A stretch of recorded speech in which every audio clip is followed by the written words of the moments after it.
먼저 그 화원복지관의 김영화 관장님 발표 있겠는데요. 김영화 관장님은 비참여 기관입니다. 지역 밀착형 비참여 기관인데 말씀 들어보도록 하겠습니다. 네, 시간을 맞추기 위해서 제가 1.5배속으로 얘기하겠습니다. 대신 한 7, 8분 예상은 하고요. 네, 그러면 좀 중요하지 않은 부분은 스킵하도록 하겠습니다. 안녕하십니까. 화원복지관의 김영화입니다.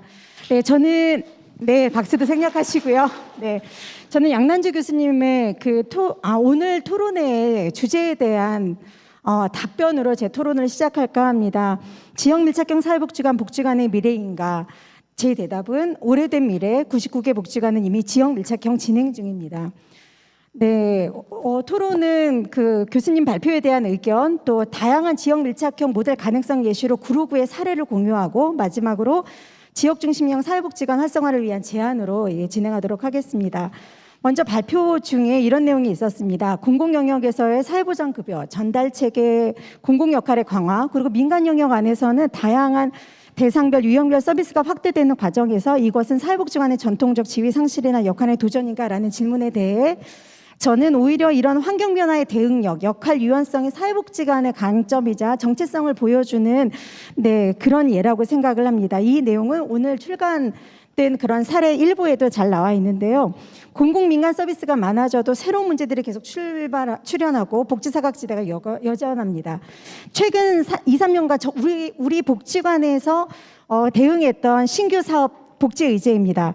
코로나 시기 외국인 차별 혐오, 주민 갈등, 기후위기와 주거 취약계층 문제, 필환경 사업, 사회적 고립 가구, 신디지털 문명 계층 문제, 양극화와 학습 격차 등등의 이런 복지 의제들에 대해서 복지관은 최근 2, 3년간 대응을 했습니다. 네, 그리고 사회보장 정책, 공공 역할 강화라는 공공의 포부와 실제 지역사회 현장과 차동의 현실은 매우 차이가 많은 것 같습니다. 차동의 인력 서비스가 강화되는데도 복지관의 일은 줄지 않고 오히려 역할은 더 중요해지고 있습니다. 지금 보면 차동은 코로나 긴급 지원, 외국인 지원금, 자가격리자 관리, 또 지금은 선거 지원 업무 때문에 같이 차동의 본연의 역할을 하기가 사실 어려운 상황입니다. 그리고 지역사회와 주민에 대한 시각 차이가 본질적으로 태생적으로 공공과 민간은 다르다는 걸 많이 경험하고 있고, 그리고 지역 관계 맺기 전에 계속 잦은 인사 이동은 정말 큰 걸림돌입니다. 그래서 저는 지금이라도 차동에 대한 역할 기대의 수준 조정을 그 논의를 시작해야 하면 좋지 않을까라는 걸 좀 진지하게 제안해 보고 싶습니다. 이 부분은 스킵하도록 하겠습니다.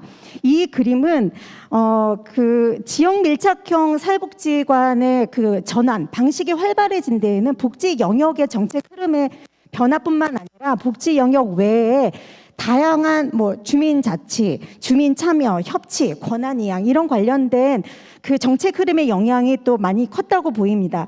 지금 이 마인드맵은 저희 화원복지관이 지역 의제 해결을 위해서 해결했던 사례들, 또 관련했던 네트워크 주체들에 대한 예시를 여기다 나열을 해놨습니다. 화원복지관 같은 경우에는 저희는 이렇게 지역 중심 밀착형의 방식을 취하게 된 게 2011년 커뮤니티 임팩트 사업을 참여하게 된 것이 계기가 되었거든요. 주민 주도의 지속 가능한 지역사회 변화를 유도하는 사회복지관의 사업, 그 다음에 다다음 해인가 그 마을 지향 사업이 생겼어요.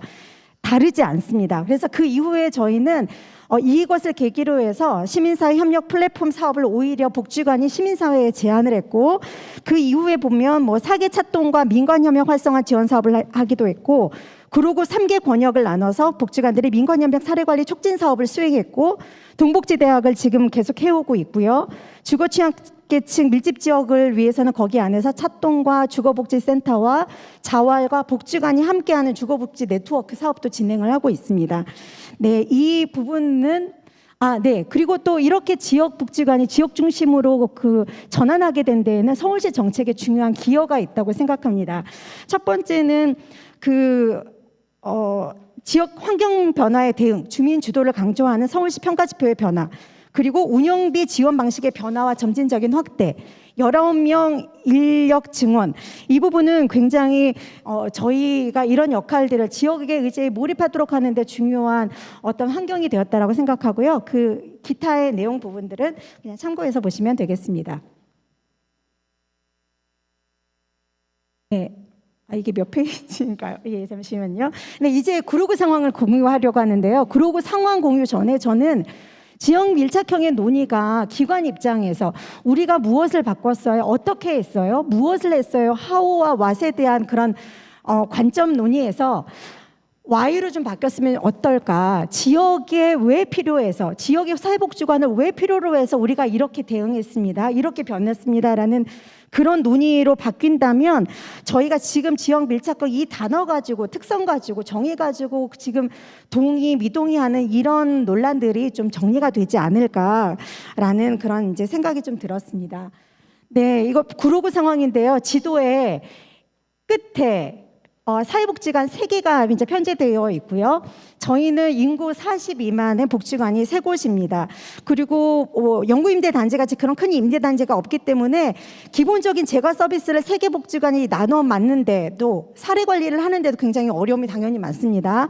쪽방 등 주거 취약 계층도 있고 혁신교육 1기 지역이기 때문에 교육복지 수요와 관심이 굉장히 많고요.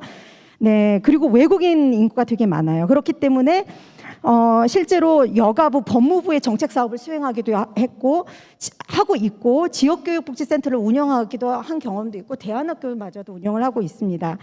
자, 그리고 시민사회와의 결합이 복지 영역의 결합이 높은 것이 중요한 특징이자 강점입니다. 네, 여기 시간이 없기 때문에 한 가지 저희 SOS 센터를 더 잘하기 위한 저희 구로형 돌봄 모델 구축 사업을 설명을 하려고 합니다. 이것은 시민사회 협력 플랫폼에 참여하고 있는 복지관과 주거복지, 자활, 사회적 경제 영역에 있는 사람들이 같이 모여서 커뮤니티 케어 지역이자 발굴 그런 스터디를 시작을 했습니다. 그래서 그 다음 후속 단계로 해서 저희가 지역사회 혁신 계획으로 돌봄 협치 워킹 그룹을 구성하고 거기에 복지관, 도시재생, 자활, 사회적 경제, 생협 이런 단체들이 같이 모여서 그 주민이 주민을 돌보는 본래 의미에 가까운 지역사회 커뮤니티 케어를 한번 해보자. 그래서 지금 여기에는 돌봄 SOS 센터 사업을 주관하는 부서의 구청팀이 또 같이 합류를 하고 있는데요. 이 내용은 그 사업 중에 하나는 그것입니다. 주민 돌봄 활동가를 양성을 작년에 했습니다. 2000년도 사업에 1기, 2기 16시간 활동하신 그 주민이 돌봄 SOS 센터의 사업과 비슷한 그 사업에 동행 지원, 세탁 서비스, 말벗의 서비스 제공자로 나서는 그런 형태의 이제 실험입니다. 그리고 쪽방이 많은 그 지역에 도시재생 현장 지원 센터의 공간을 협업을 해서 그 공간에 공유부엌, 공유 세탁을 설치를 해서 그 지역 1인 가구, 사회적 고립 가구 분들이 거기를 거점으로 해서 서로 만날 수 있도록 그다음에 그런 프로그램은 사회복지관이 저희 사회적 고립 가구 발굴 사업과 연계해서 지금 이제 세팅해서 진행하고 있고 지금 저희가 멀리 떨어져 있는 갑 지역은 이제 올해 공동이 좀 관여를 할 예정입니다. 네, 이제 두 번째 사례 예시는 왜 지역 중심의 이런 전환하는 데 있어서 활성화하기 위한 기반으로 한 가지 소개하고 싶어서 이렇게 넣었습니다. 이 부분은 시민협력 플랫폼의 공동사업이었던 지역 공익활동과 공동교육이었는데요. 이것은 그 복지 영역 외에 다른 활동가들이 자기 영역 외에 다른 영역, 다른 단체를 이해하게 되면서 어떤 변화가 생겼냐면 지역에 대한 이해, 복지 관련 의제의 넓이와 깊이가 굉장히 깊어지고 그리고 거점 공간이나 함께할 주민, 함께 그 중복 사업 없이 공동 사업을 진행하고자 하는 그런 단체들을 만나서 호혜적 관계를 맺고 이런 지역의 또 복지 사각지대 의제를 채우는 굉장히 시너지를 얻고 있는 데 있어서 저희의 강점이라고 생각해서 구로의 사례를 넣었습니다. 마지막 정리하겠습니다. 지역 밀착형 성과를 위한 그런 제안으로 이제 토론을 정리하려고 하는데요.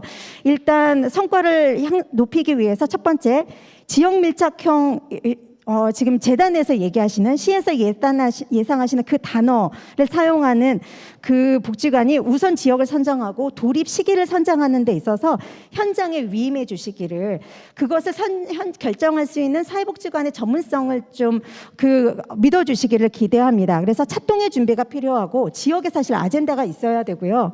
그리고 사회복지관의 또 상황들도 고려돼야 되고 이 모든 과정을 협의하는 과정에 있어서 지자체의 역할도 참여도 굉장히 중요합니다. 두 번째입니다. 네, 지역 밀착형의 정의, 성과에 대해서 좀 연구가 필요하다고 생각합니다. 네, 말씀하셨던 대로 뭐 어떻게 왓에 초점을 주기보다 왜 하는지에 대한 그런 부분들, 또 참여기관, 미참여기관의 그 실제 지역복지 영향력이나 여건이 어느 정도인지, 또 차동의 공공복지 인력 증원과 사회복지관 인원 증원에 했을 때 그 효과, 영향력 비교는 어떠한지를 만약에 분석한다면 향후 정책 수립에 도움이 될 것이라고 생각합니다. 네, 그리고 마지막으로 사회복지관은 지금 이제 많은 기관들이 이미 경험하시기도 하시고 진행 중이시겠지만 복지 관련 분야 외에 인접 분야들, 인접 분야의 정책, 단체와의 그 연대를 한다면 분명히 이 지역 중심, 지역 밀착형의 성과를 높일 수 있습니다. 네, 그리고 그 거점 확보든 뭐 그게 주민 조직화든 뭐 뭐든지 간에 뭐 마을자치센터, 도시재생지원센터, 뭐 찻동네 주민단체, 마을활력소든 지금 각각의 단체들 안에서 주민 공모 사업들을 막 하고 주민 역량 키우고, 그런데 그분들은 실제로 활동거리가 없어서 오히려 이런 때 복지, 진짜 지역의 주민의 복지와 연결되어 있는 복지관의 사업과 엮어지기를 원하시거든요. 네, 그래서 이런 때 오히려 호혜적으로 저희가 도움을 또 드릴 수도 있고 받을 수도 있고, 네, 그래서 주민과 그 단체들이 지역의 문제를 직접 해결할 수 있도록 우리의 조직화 역량, 의제 해결할 때 있어서 사업 기획하고 실행하고 평가하는 역량을 좀 전수했으면 좋겠다라는 생각이 들었습니다. 토론의 사전 질문에 대해서 답을 드리려고 합니다. 왜 지역 밀착형 시범 사업에 참여하지 않는지, 이후에도 참여할 계획이 없는지에 대한 질문이 저에게 있으셨는데 지금까지의 토론 내용이 그 답변이 되지 않았을까 싶습니다. 네, 이상으로 마치겠습니다. 역시 김영하 관장님도 5분은 넘어갔네요. 예, 아주 열띤 내용이고 이 발표량이 많죠. 그래서 참 줄이기가 어렵습니다. 모든 복지관이 이미 그 지역 밀착형이다. 큰 의미가 있는 말씀인 것 같고요. 자료 내용 보니까 오히려 정말로 지역 밀착형 복지관을 이미 계속 하고 계시는 것 같아요. 쉽게 바뀔 것 같지도 않고요. 아무튼 좋은 발표였고요.